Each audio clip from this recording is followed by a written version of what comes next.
Olá pessoal, meu nome é Mário Frigeri, sou poeta e escritor e estou convidando vocês para os meus momentos de poesia no YouTube. Serão mais de 200 poemas e mensagens, meus e de outros poetas, interpretados com muito carinho para iluminar o seu coração. Venham comigo. Diálogo fraterno com os ateus. A palavra ateu é formada pelo prefixo a, que significa ausência, e pelo radical grego theos, que significa Deus. Seu sentido etimológico, portanto, é sem Deus. Em regra, os ateus não são contra Deus. Para eles, Deus é apenas uma hipótese, algo sem comprovação. Se o crente diz que Deus existe, que o prove, porque o ônus da prova pertence a quem afirma. O ateu não afirma que Deus não existe, então ele não tem que provar nada, porque ao descrer não está afirmando nada, exceto, é claro, a sua descrença. Mas, como eles próprios dizem, a fim de se manterem de mente aberta a provas robustas, a ausência de evidência não é evidência de ausência. Se alguém lhes provar que Deus existe, eles crerão. Afinal de contas, os ateus são nossos irmãos, filhos do mesmo Pai. E seu ateísmo não é nenhum rochedo de Gibraltar. Como disse alguém em tom de brincadeira, à noite todo ateu é meio crente em Deus. Selecionei as melhores tiradas de ateus famosos, alguns mais sarcastas que ateus, que colhi em site da internet dedicado ao assunto, e lhes fiz alguns comentários singelos, mas sem a pretensão de converter, entre aspas, ninguém. Porque é mais útil à sociedade um ateu sincero do que um religioso fanático. Algumas máximas ditas pelos ateus podem parecer sacrílegas, mas quando se prova que 90% das guerras ocorridas no mundo tiveram origem religiosa, não fica difícil reconhecer que o sacrilégio não é exclusividade dos ateus. Às vezes, é mais prazeroso conversar com um ateu do que com um crente. O ateu tem intelecto mais afiado, é mais prático, mais ativo e, por não estar sob a canga de nenhum dogma religioso, é mais aberto ao progresso. Crendo que ele é o Deus de si mesmo e, por isso, sabendo que depende só de si, arregaça as mangas e mete mãos à obra quando algo está em sua dependência.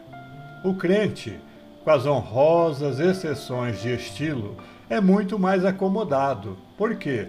Pelo simples fato de crer em alguma entidade invisível, considera-se eleito e, numa espera estática, acredita que alguém lhe virá abrir o mar vermelho na hora do arroxo. Talvez seja por isso que Emmanuel tenha enviado o seguinte recado aos homens, publicado em Reformador, mensário da FEB, em setembro de 2013, abre aspas, no espaço, uma das modernas tradições é a de que, ultimamente, chegam às portas do céu somente os ateus e materialistas generosos que fazem o bem pelo bem, alheios às convenções e ao sentido das recompensas. Com essa lembrança, não desejo menosprezar os esforços da fé, mas quero lembrar a necessidade do trabalho sincero, perseverante, decidido e leal nas mais belas expressões de solidariedade real e de simplicidade na vida. Fecha as aspas. Tive que me valer, entre outros, de argumentos espiritualistas e espíritas para falar aos ateus, mesmo sabendo que esse tipo de raciocínio não tem relevância para eles. Desobedeci assim ao padre Antônio Vieira, quando adverte no seu sermão da 60ª que uma agudeza só se vence com uma agudeza maior. Mas aqui, como diz o título deste vídeo, não se trata de uma competição tipo risca-faca, onde tem que haver um vencido e um vencedor. Este é apenas um diálogo fraterno, um bate-papo galponeiro, uma conversa descontraída entre amigos, ao pé do fogo e ao degustar de um gostoso chimarrão, pelo menos no que me toca.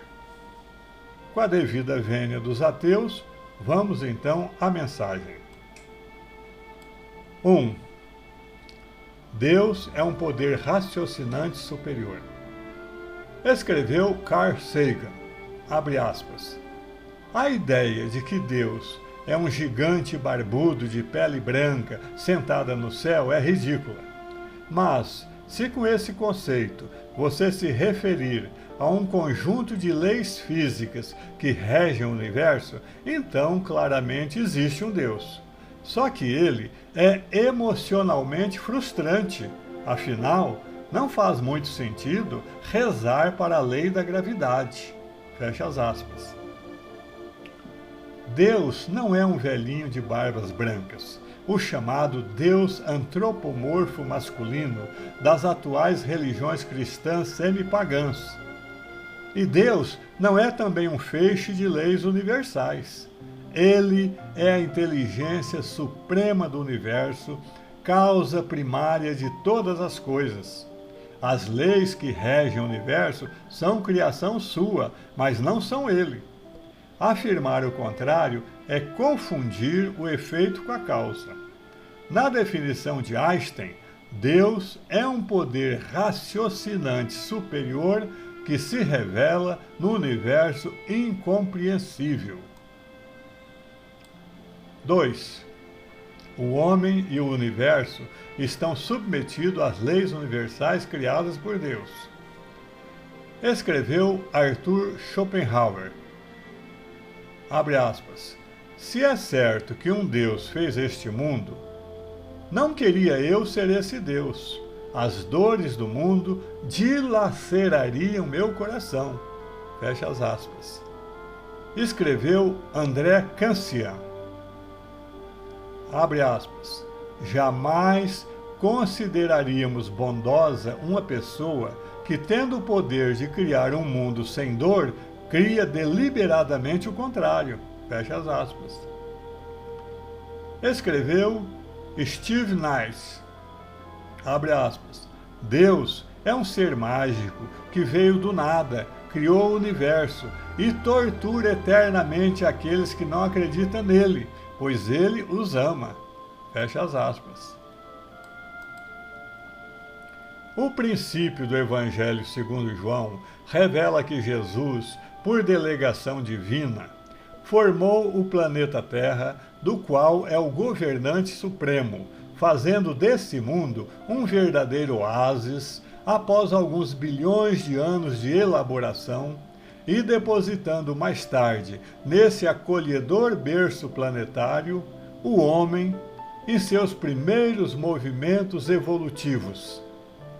Por ser um elemento superior aos seres vivos que o rodeavam, o homem viu despertar em si os preciosos dons da razão e do livre-arbítrio, elementos novos de sua psique, os quais se encontravam nele ainda em estágio embrionário.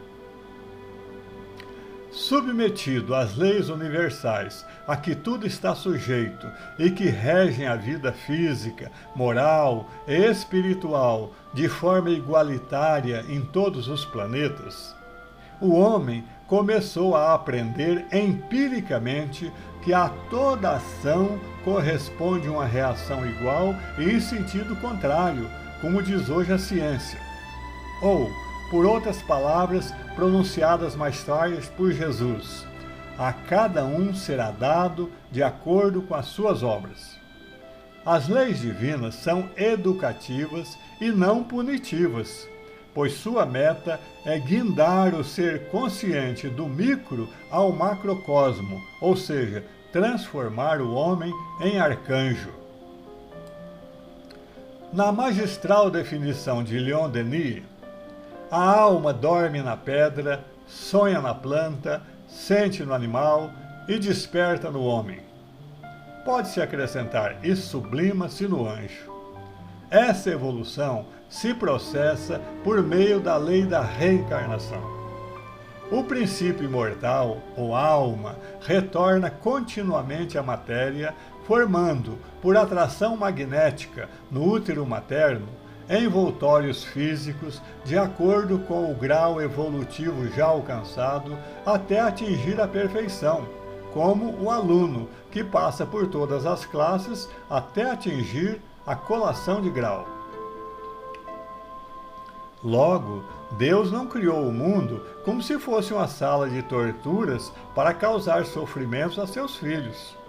Os filhos é que, abusando de todas as mordomias que o Pai lhes concede e usando mal sua liberdade, se autopunem ao infringirem a lei divina.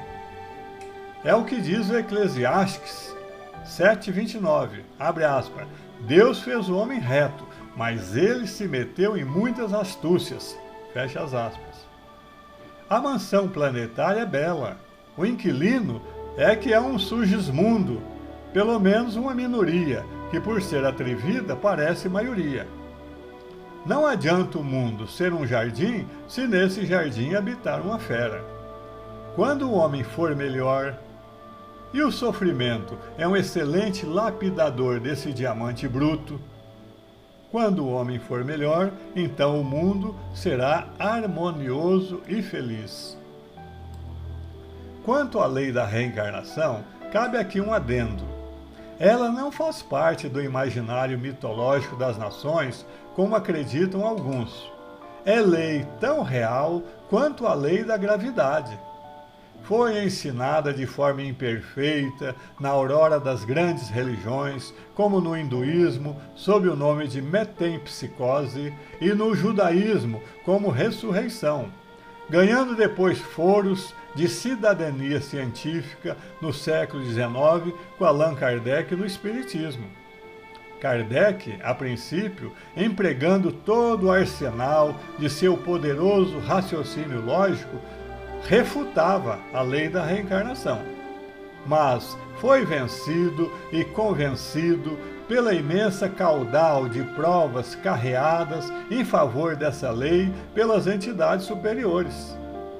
Só a lei da reencarnação explica o que sem ela é inexplicável. Não é lei para se crer, é lei para se estudar e conhecer, como qualquer lei da física. A reencarnação é estudada hoje nas maiores universidades americanas e de outros continentes. Médicos e cientistas famosos já constataram sua veracidade. Para citar apenas um, Brian Weiss, médico da Universidade de Yale, considerado hoje o maior especialista em terapia de vidas passadas. Em seu livro Muitas Vidas, Muitos Mestres, ao ajudar uma paciente chamada Catherine a superar fobias e ataques de ansiedade, levou-a a regressar pela hipnose a vidas passadas, onde foi localizada a origem de seus problemas e obtida a cura, e de onde ela trouxe revelações extraordinárias sobre a imortalidade da alma. 3. Deus criou o homem e o homem continua a sua criação por si mesmo. Escreveu Epicuro, abre aspas, Deus deseja prevenir o mal, mas não é capaz? Então, não é onipotente. É capaz, mas não deseja? Então, é malevolente. É capaz e deseja? Então, por que o mal existe? Não é capaz nem deseja? Então, por que lhe chamamos Deus? Fecha as aspas. Se o Criador fizesse tudo perfeito desde o início, onde estaria o mérito de suas criaturas? Se o Filho recebe do Pai tudo de bandeja, onde seu merecimento e sua felicidade? A plenitude vem da autorrealização, do ser provar a si mesmo que é capaz, e não da perfeição imerecida. Num universo perfeito, habitado por criaturas perfeitas, todos estariam de camisola, tangendo harpas, já que não haveria necessidade de aperfeiçoamento e de progresso. E o tédio seria infinitamente mortal, já que as almas são eternas. Não, a evolução é permanente, só Deus sabe tudo. Deus não fez o mal. O mal é criação do homem, quando transgride as leis divinas. Ao proporcionar ao homem o progresso, principalmente o progresso moral e espiritual, Deus vai eliminando progressivamente o mal existente na humanidade. Ele sabe que a meta é a perfeição no infinito, e para esse objetivo vai conduzindo paulatinamente seus filhos. Mas, como, segundo Jesus, Deus cria constantemente, sempre haverá almas em todos os estágios de evolução, do primeiro estágio até o estágio mais sublime. E sabemos que além dos universos físicos que conhecemos, há universos fluídicos paralelos aos primeiros e universos espirituais paralelos aos segundos, pelos quais todos havemos de passar. Essa é a rodagem da máquina universal que podemos conceber hoje. Querer saber mais que isso, sem haver antes assimilado isso, é querer subir a escada sem haver construído os degraus. Portanto, sofisma o grego Epicuro. Mas, com os conhecimentos de seu tempo, que mais poderia ele fazer? 4. Deus nunca abandonou Jesus. Escreveu Robert Greene Ingersoll. Abre aspas. Por que eu devo permitir que o mesmo Deus que abandonou seu filho na cruz me diga como cuidar do meu? Fecha as aspas. Deus não abandonou Jesus. O Cristo mesmo disse a seus discípulos pouco antes de sua prisão. Abre aspas. Eis que vem a hora, e já é chegada, em que sereis dispersos, cada um para a sua casa, e me deixareis só. Contudo, não estou só, porque o Pai está comigo. Fecha as aspas. Aquelas palavras ditas na cruz, Deus meu, por que me desamparaste? Eram a recitação que Jesus fazia do Salmo 22:1, escrito pelo rei Davi e constante do Velho Testamento da Bíblia Sagrada. O evangelista registrou apenas a frase principal, por ser mais representativa do horror daquela hora. Mas o salmo completo pode ser lido no capítulo citado e consiste de vários versículos. Jesus apenas consagrou o costume do povo hebreu naquele tempo de declamar salmos na hora da agonia. Após a ressurreição, 3 dias depois, ele disse a seus apóstolos: Todo o poder me foi dado no céu e na terra. Ide e fazei discípulos de todas as nações, batizando-os em nome do Pai, do Filho e do Espírito Santo. Estranho, abandonador é esse, portanto, que no dia seguinte torna o desamparado pleno e potenciário. Jesus não foi abandonado por Deus, meu caro Robert, talvez por você, por enquanto. 5. As digitais de Deus estão por toda parte. Escreveu José Saramago. Abre aspas. Não sou um ateu total. Todos os dias tento encontrar um sinal de Deus, mas infelizmente não o encontro. Fecha as aspas. Quando um caçador experimentado levanta-se de manhã e vê pegadas de animais em torno de sua tenda, ele sabe, por aqueles sinais, que tipo de animal andou por ali. Quando um pensador experiente olha à noite para o céu estrelado, ele percebe nesses sinais luminosos que foi a mão de um ser poderosíssimo que os criou. O grande Saramago, ao que parece, esqueceu-se de olhar para o céu. Ou olhou e nada percebeu, o que acontece às vezes até com os gênios. 6. Nietzsche não só não matou Deus, como ambos continuam vivos. Escreveu Justin Thomas, abre aspas, e 4 bilhões e meio de anos depois da criação da Terra, o homem disse que haja Deus, fecha as aspas. E Thomas escreve Deus com D minúsculo. Realmente, esse Deus com D minúsculo foi criação do homem. Foi o mesmo Deus que Nietzsche matou ou disse que tinha morrido. E logo depois, após 10 anos de sofrimento atroz sobre um leito, morreria louco. Mas não foi Deus que, injuriado, o puniu com a morte. Nietzsche morreu louco porque, segundo alguns de seus biógrafos, adquirira sífilis na mocidade, que lhe deu causa a um cancro no cérebro. Outros dizem que foi câncer. Pelo sim, pelo não, Deus continua vivo. E o velho Nietzsche também. 7. Deus não se ofende com as traquinadas de seus filhos. Escreveu Denis Diderot, abre aspas, a superstição ofende mais a Deus do que o ateísmo, fecha as aspas. Com todo o respeito que nos mereça o ateísmo, ele não é tão importante a ponto de ofender a Deus, nem a superstição. Deus fica indiferente. Nenhum pai humano se ofenderia com as traquinadas de seu filho. Depois de lhe trocar as fraldas amareladas, ele o ajudaria a crescer e se tornar responsável. 8.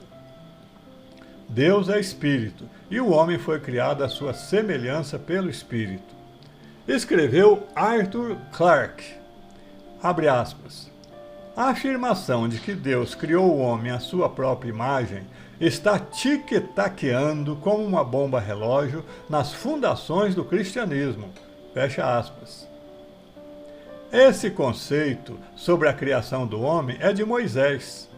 Bem interpretado, ele significa que Deus criou o espírito do homem à sua imagem e semelhança, porque, como ensinou Jesus à samaritana, Deus é espírito. Agora, notemos o seguinte: existe o cristianismo humano e existe o cristianismo divino. A imagem de um Deus matusalênico e de barbas cebosas, divulgada pelo cristianismo humano, é condizente com esse cristianismo com C menor que a ciência e o progresso estão encarregados de implodir. 9. Se Deus acredita em nós, por que nós não acreditamos nele? Escreveu Mário Quintana, abre aspas, para os peixinhos do aquário, quem troca a água é Deus, fecha as aspas. De fato, enquanto o homem raciocinar como um bagre no aquário, toda a harmonia do universo será fruto do nada. Mas esse mesmo Mário Quintana, que todos nós admiramos, também escreveu, abre aspas, não importa saber se a gente acredita em Deus, o importante é saber se Deus acredita na gente, fecha as aspas. 10.